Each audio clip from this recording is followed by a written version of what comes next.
സുഹൃത്തുക്കളെ, ലോകം ഒരിക്കൽ കൂടെ വ്യാപാര യുദ്ധത്തിന്റെ പിടിയിൽ അകപ്പെട്ടിരിക്കുകയാണ്. വരും നാളുകളിൽ നടക്കുവാൻ പോകുന്ന വ്യാപാര യുദ്ധത്തെക്കുറിച്ച് സംഭ്രമജനകമായ പല വാർത്തകളും വിവരണങ്ങളും നാം കേൾക്കാൻ പോവുകയാണ്. അത്തരം വാർത്തകൾ ആഴത്തിൽ മനസ്സിലാകണമെങ്കിൽ വ്യാപാര യുദ്ധം എന്നാൽ എന്താണ്, അതിന്റെ ചരിത്രം എന്താണ്, അതിന്റെ ഭവിഷ്യത്തുകൾ എന്തൊക്കെയാണ് എന്നതിനെ സംബന്ധിച്ച് ഏകദേശ ധാരണ ഉണ്ടാകേണ്ടതാണ്. അതുകൊണ്ട് ആ കാര്യങ്ങളെ സംബന്ധിച്ച് ഏകദേശ ധാരണ ലഭ്യമാക്കുവാൻ വേണ്ടി 2-3 അവതരണങ്ങൾ നടത്തുവാനാണ് ഞാൻ ആഗ്രഹിക്കുന്നത്. വ്യാപാര യുദ്ധം എന്നാൽ എന്താണ്? സാമ്പത്തികമായ മേൽക്കോയ്മയ്ക്ക് വേണ്ടി ഓരോ രാജ്യങ്ങൾ ഇതര രാജ്യങ്ങളെ വിദേശ വ്യാപാരത്തിന്റെ തന്ത്രങ്ങൾ ഉപയോഗിച്ചുകൊണ്ട് തകർക്കുവാനും തങ്ങൾക്ക് നേട്ടമുണ്ടാക്കുവാനും ശ്രമിക്കുന്നതിനെയാണ് വ്യാപാര യുദ്ധം എന്ന് പറയുന്നത്. വ്യാപാര യുദ്ധത്തിന് ഉപയോഗിക്കുന്ന ആയുധം തങ്ങൾക്ക് തകർക്കണം എന്ന് താൽപ്പര്യമുള്ള രാജ്യങ്ങളിൽ നിന്നുള്ള ഇറക്കുമതി നിരോധിക്കുക, അല്ലെങ്കിൽ ആ ഇറക്കുമതിക്ക് ഭീമമായ ചുങ്കം ചുമത്തി അതിനെ നിരുത്സാഹപ്പെടുത്തുക. പ്രധാനമായും ഈ 2 ആയുധങ്ങളാണ് വ്യാപാര യുദ്ധത്തിനു വേണ്ടി ഉപയോഗിക്കുന്നത്.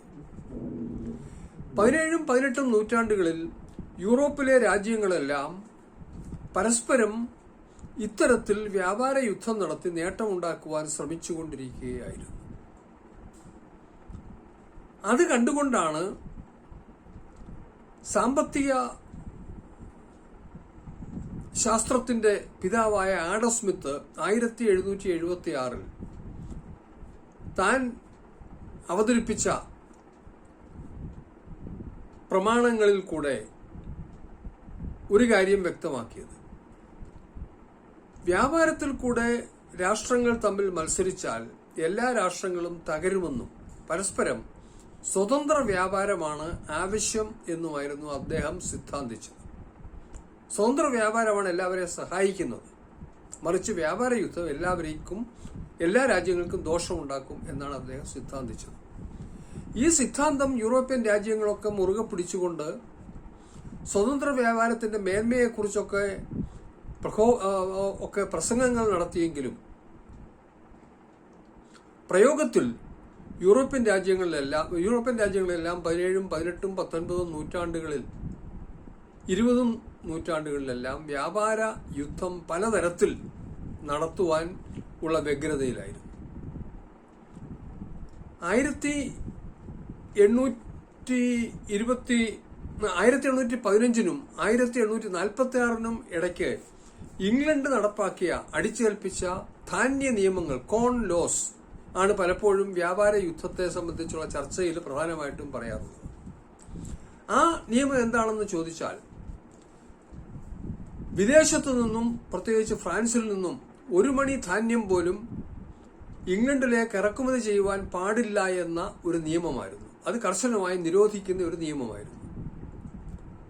ഈ നിയമത്തിന്റെ ഫലം എന്തായിരുന്നു? ഇത് കർശനമായി നടപ്പാക്കിയതിന്റെ ഫലമായിട്ട് അവിടെ ഭക്ഷ്യധാന്യങ്ങൾക്ക് വില കൂടുകയും പട്ടിണി വർദ്ധിക്കുകയും അത് വ്യാവസായികവൽക്കരണത്തെ തടയുകയും ചെയ്തു.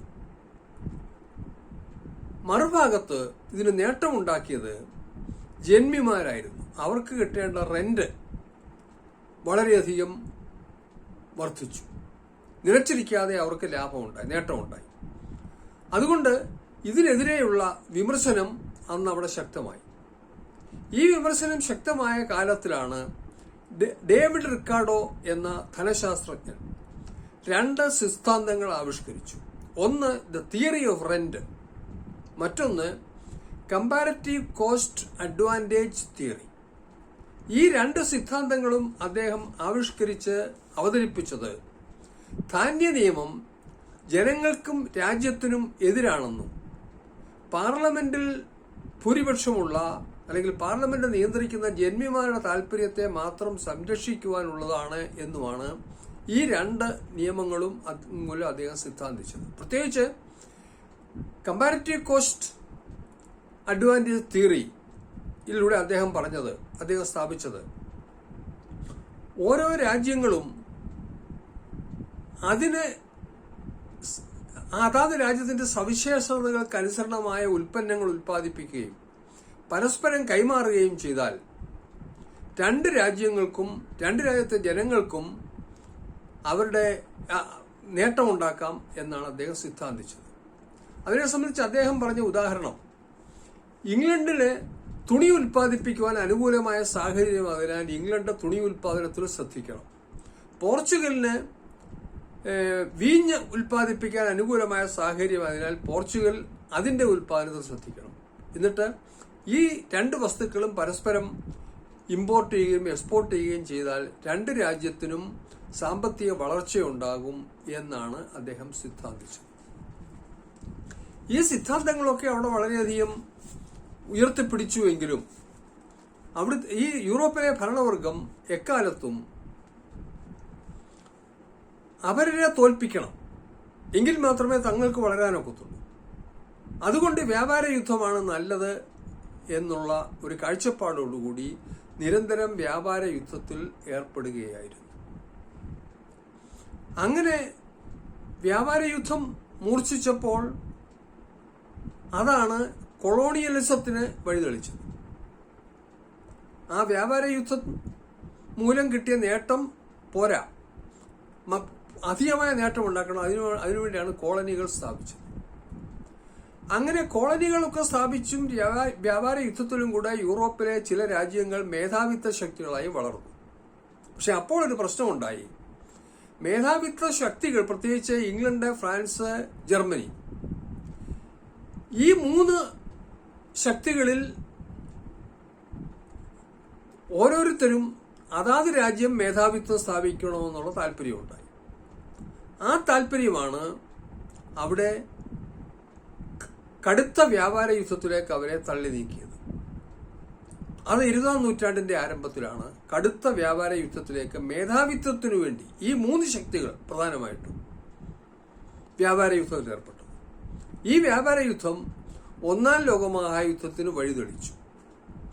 ഒന്നാം ലോകമഹായുദ്ധം കഴിഞ്ഞപ്പോൾ ഇനിയും ഇങ്ങനെ വിനാശകരമായ വ്യാപാര യുദ്ധം ഉണ്ടാകുവാൻ പാടില്ല എന്ന് എല്ലാ രാഷ്ട്രത്തലവന്മാരും തീരുമാനിച്ചുവെങ്കിലും, അതിനുവേണ്ടി ലീഗ് ഓഫ് നേഷൻസും ഒക്കെ ഉണ്ടാക്കിയെങ്കിലും 20 വർഷത്തിന് ശേഷം, കഷ്ടിച്ച് 20 വർഷത്തിന് ശേഷം വീണ്ടും തീരുമാനിച്ചെങ്കിലും വ്യാപാര യുദ്ധം അവർ തുടർന്നു. അതിന്റെ ഫലമായിട്ടാണ് 20 വർഷത്തിന് ശേഷം 1939 രണ്ടാം ലോകമഹായുദ്ധം ആരംഭിക്കുന്നത്. 45 രണ്ടാം ലോകമഹായുദ്ധം അവസാനിച്ചപ്പോൾ ഇനി ഒരിക്കലും ലോകത്തിലൊരു യുദ്ധം ഉണ്ടാകുവാൻ പാടില്ലെന്നും യുദ്ധത്തിന്റെ കാരണം വ്യാപാര യുദ്ധമാണെന്നും അതുകൊണ്ട് വ്യാപാര യുദ്ധം പൂർണ്ണമായിട്ടും ഒഴിവാക്കണമെന്നും ഒരു ധാരണയുണ്ടാകുകയും അതിനുവേണ്ടി ചില സംവിധാനങ്ങൾ ഉണ്ടാക്കുകയും ചെയ്തു. ഗാട്ട് എന്ന് പറയുന്ന general agreement on trade and tariff, world bank, IMF തുടങ്ങിയ സംവിധാനങ്ങളാണ് ഇതിനുവേണ്ടി ഉണ്ടാക്കിയത്. ഈ സംവിധാനങ്ങൾക്ക് പലതരം ഗുണവും ദോഷങ്ങളും ഒക്കെ ഉണ്ടെങ്കിലും പ്രത്യേകിച്ച് ഗാട്ടിന്റെ നിയന്ത്രണത്തിൽ ആഗോള വ്യാപാരത്തെ മേൽ ചില നിയന്ത്രണങ്ങൾ ഏർപ്പെടുത്തി. അങ്ങനെ നിയന്ത്രണങ്ങൾ ഏർപ്പെടുത്തിയതുകൊണ്ട് അതിന്റെ ഫലമായിട്ട് 1950 മുതൽ 60 അവസാനം വരെയുള്ള ഏതാണ്ട് 20 വർഷക്കാലം കൊണ്ട് ആഗോള വ്യാപാരം അവികസിത രാജ്യങ്ങൾക്ക്, പ്രത്യേകിച്ച് മൂന്നാം ലോക രാജ്യങ്ങൾക്ക് ഗുണകരമായി മാറി. അതിന്റെ ഫലം എന്തായിരുന്നു? ലോകവ്യാപാരം മൂന്നാം ലോക രാഷ്ട്രങ്ങൾക്ക് ഗുണം ഉണ്ടാക്കിയപ്പോൾ അത് അമേരിക്കയുടെയും യൂറോപ്പിന്റെയും മേധാവിത്വത്തിന് ഇടിവുണ്ടാക്കി. അതുകൊണ്ട് 1970 മുതൽ ഇങ്ങനെ ഗാട്ടിനെ പ്രവർത്തിക്കാൻ അനുവദിച്ചാൽ, ലോക വ്യാപാരത്തെ ഗാട്ട് നിയന്ത്രിക്കാൻ അനുവദിച്ചാൽ തങ്ങളുടെ മേധാവിത്വം വീണ്ടും ഇടിയും. അതുകൊണ്ട് ആഗോള സമ്പദ് വ്യവസ്ഥയിൽ മാറ്റം ഉണ്ടാക്കുവാൻ വേണ്ടി ദീർഘനാളത്തെ ആലോചനയോടുകൂടി അവർ പുതിയൊരു സിദ്ധാന്തം പ്രചരിപ്പിച്ചു.